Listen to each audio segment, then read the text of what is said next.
السلام علیکم.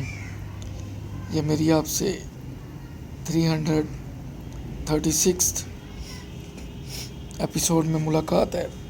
امید ہے آپ لوگ خیریت سے ہوں گے. اس ایپیسوڈ میں 1965 کی جنگ، میں اس وقت شاید چوتھی یا پانچویں کلاس میں تھا، اپنی آنکھوں سے دیکھی جب سیالکوٹ شہر کے چوک شہیداں میں بم گرا تھا. شہر میں ایک ڈر خوف کا عالم تھا، لیکن ساتھ ساتھ جب فوج کے ٹرک ہماری روڈ سے گزرتے تھے تو لوگوں کا جذبہ دیکھنے والے ہوتا تھا. پاک فوج کو سلام. آج بھی وہ جذبہ قائم دائم ہے. چونڈے کے محاذ پہ 600 ٹینکوں سے زیادہ تاریخی حملہ تھا جو ہمارے بہادر نوجوانوں نے کمر پہ بم باندھ کے ٹینکوں کے نیچے لیٹ کے دشمن کے ارادوں کو خاک میں ملا دیا. ہمارا دشمن بزدل ہے. ارطغرل ڈرامہ دیکھیں تو تلواروں سے لڑائی ہوتی تھی، جذبہ ایمانی لڑتا تھا. وہ تلواروں کی جنگ ہار گیا کیونکہ اس میں وہ جذبہ نہیں ہے جو ہمارے جوانوں میں ہے.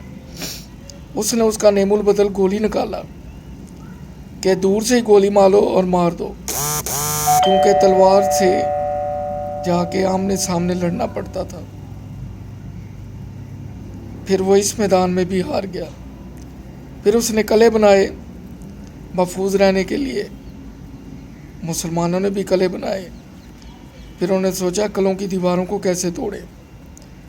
پھر بم ایجاد کر لیے، جہاز ایجاد کر لیے.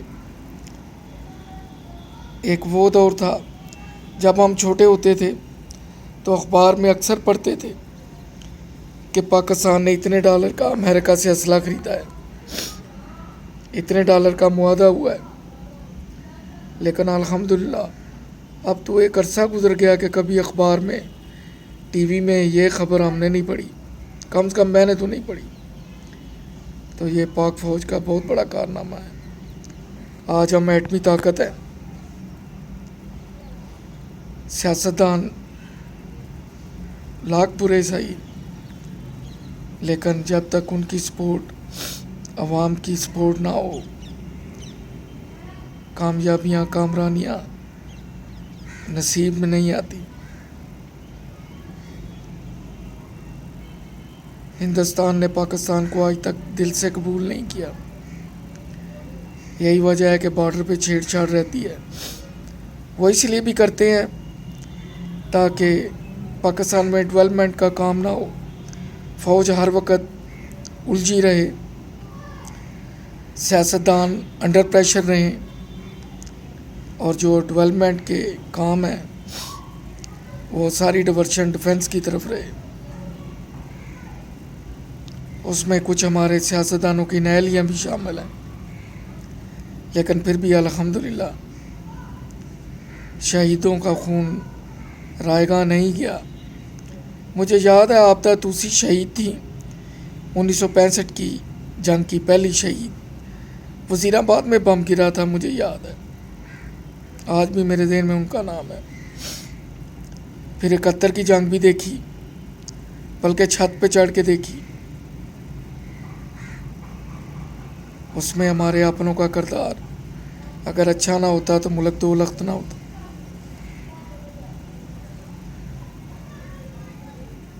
آج ہم ماشاءاللہ ایٹمی طاقت ہیں. وہی اسلحہ جو ہم باہر سے منگواتے تھے اب ہمارے ملک میں بنتا ہے. یہ بہت بڑی کامیابی ہے. پاک فوج کو سلام. جب شہید جوانوں کے چہرے دیکھتا ہوں تو مجھے رشک آتا ہے ان ماؤں پہ جن کے وہ بیٹے ہوتے ہیں اور جوان عمری میں ہی شہادت کا رتبہ حاصل کرتے ہیں.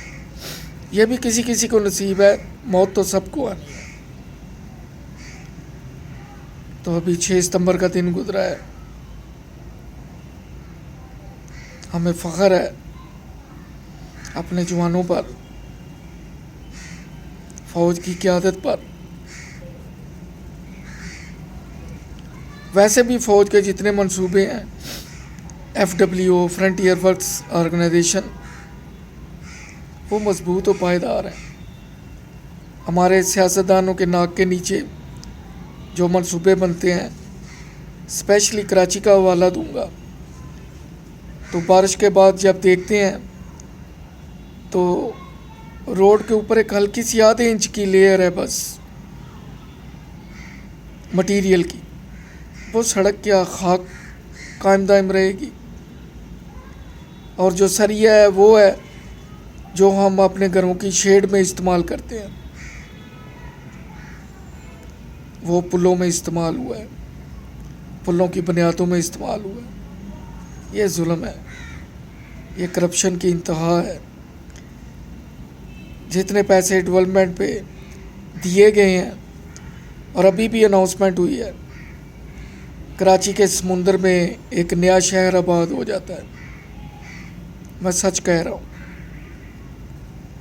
لیکن ہمارے سیاستدانوں کا پیٹ نہیں بھرتا۔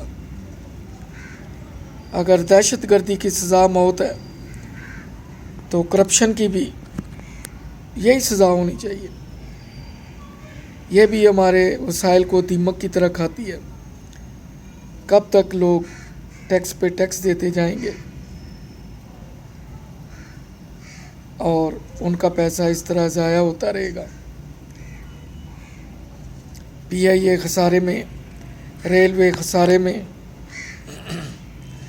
روڈوں کا برا حال، تھوڑی سی بارش تو پل بہہ جاتے ہیں۔ یہاں ایک بات کرنی ضرور ہے کہ 47 میں برٹش یہاں سے چلے گئے، لیکن ان کے بنائے کینٹیریے وہاں بہت کم بارش کا پانی کھڑا ہوتا ہے، مجھے نہیں یاد کہ کبھی کھڑا ہو۔ ڈرینیج سسٹم بھی A1 ہے۔ آج کتنے برس گزر گئے، انہوں نے پشاور تک، لنڈی کوتل تک ریلوے لائن بچھا دی، جموں بھی سیالکوٹ سے ریلوے لائن جاتی تھی، ہم نے وہ بھی اکھاڑ پکھاڑ دی۔ ریلوے کا برا حال ہے، گورنمنٹ ٹرانسپورٹ کی بسیں چلتی تھیں، پتہ نہیں کدھر گئی ہیں۔ گورنمنٹ کا ہاسپٹل ہے، بلڈنگیں ہیں، لیکن جو پرائیویٹ سیکٹر میں بلڈنگ ہیں ان کے مقابلے میں کچھ بھی نہیں۔ سیالکوٹ میں سول ہاسپٹل ایک ہی ہے گورنمنٹ کا، اس کے بعد کوئی نہیں بنا۔ میں سیالکوٹ سے بلانگ کرتا ہوں۔ سردار بیگم ہاسپٹل تحصیل بازار میں، وہ گورنمنٹ میں کنورٹ ہوا۔ اب سکولوں کی طرف آئیں تو pilot secondary school, comprehensive school, یہ تھے جو اس وقت نئے بنے تھے۔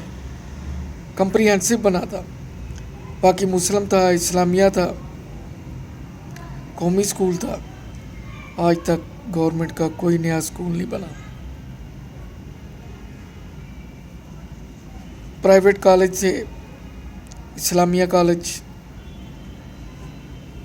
گورنمنٹ کا مرے کالج تھا، پھر علامہ اقبال کالج خادم علی روڈ پہ کھلا، جو بعد میں لڑکیوں کے کالج میں کنورٹ ہو گیا۔ کوئی کالج بھی نیا نہیں بنا پچھلے 60-65 سال میں۔ اس کے مقابلے میں بسوں کے جدید ڈپو، ہاسپٹل جدید، پرائیویٹ کلینک جدید، سکول، ٹیوشن سینٹر، اور ان میں مافیاز۔ لیکن افسوس ہے کہ گورنمنٹ کے اداروں کو جان بوجھ کے تباہ و برباد کیا گیا تاکہ پرائیویٹ اداروں میں لوگ رجوع کریں اور وہاں پہ ان کا خون چوسا جائے۔ کہاں گورنمنٹ کے اسکول میں 200-300 روپیہ فیس اور کہاں پرائیویٹ اسکولوں میں 3-4 ہزار. کبھی یار معیار چیک کریں. جن تھوڑے سے اسکولوں کا مجھے پتہ ہے اگر وہاں 10 ٹیچر کا سٹاف ہے،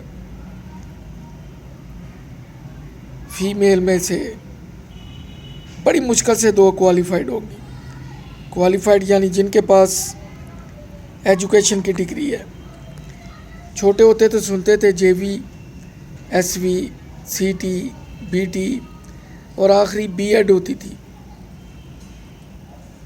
لیکن آپ بچوں کو داخل کرانے جائیں اسکول میں کسی پرائیویٹ میں تو ان سے کہیں جی ہمیں ذرا اپنے سٹاف کی لسٹ اور ان کی ذرا بایوگرافی یا کیریکولم جو بھی کہتے ہیں وہ دکھائیں، CV دکھائیں یا ویسے ہی پوچھیں تو پتہ چلے گا بڑی مشکل سے ایک ٹیچر کوالیفائڈ ہے. 10 میں سے باقی 9 بچ گئیں. 3 ہوں گی پڑھی ہوئی، MA کیا ہوگا کچھ بھی، لیکن ٹیچنگ کی ڈگری نہیں ہوگی. 3 اور 1 4 ہو گئیں. باقی جو 5-6 ہیں ان میں سے 3-4 وہ ہیں جو اپنے شادی کے انتظار میں ہیں اور اس لیے جاب کر رہی ہیں کہ چلیں پاکٹ منی ملتی ہے، گزارا ہو رہا ہے. والدین بھی کہتے ہیں چلو جہیز میں تھوڑی ہیلپ ہو جائے گی. باقی جو 3-4 ہیں معذرت کے ساتھ، بڑی معذرت کے ساتھ ایسے ہیں جن کو یہاں ڈیورس ہوئی ہے یا جن کے خامد نہیں ہیں یا جن کے خامد ایڈکٹ ہے. یہ ہماری تعلیم کا لیول ہے، یہ ہمارا معیار ہے. وہاں سے بچے کیا سیکھ کے آئیں گے؟ 3-4 کو یہ پتہ ہے کہ میں نے جاب چھوڑ جانی ہے، باقی 3-4 ہر وقت اپنے گھریلو پرابلم میں الجھی رہتی ہیں. 1-2 ہے جو سنسیئر ہیں، جنہیں پتہ ہے کہ یہ میرا پیشہ ہے، یہ میرا پیشن ہے، میں نے آگے بڑھنا ہے. باقی جو 8 ہیں وہ بس ایڈاک بیسس پہ مجبوری میں جاب کر رہی ہیں. تو وہاں پہ بچوں کو کیا ملے گا؟ بس ان کی گالوں پہ سٹار بنا کے بھیج دیا جاتا ہے. 6ٹھی 7ویں تک وہ سٹاروں پہ ہی چلتے ہیں. جب 9ویں 10ویں میں جاتے ہیں تو وہاں پہ جا کے اصل امتحان شروع ہوتا ہے.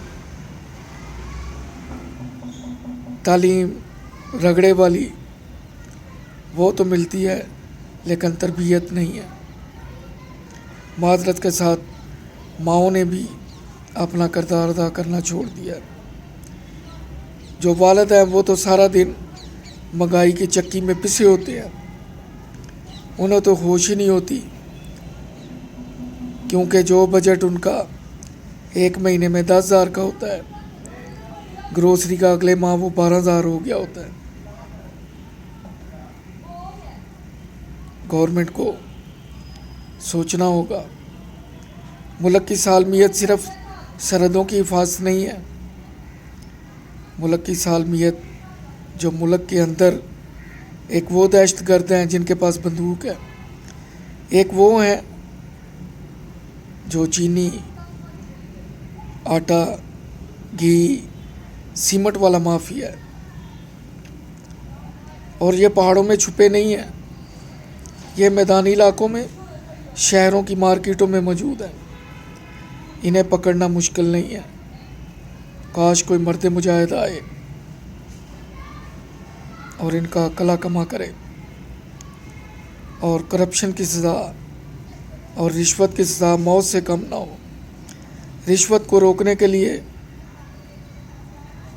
80s میں اینٹی کرپشن ہی ہوتی تھی، اب تو پتہ نہیں نیب تک کا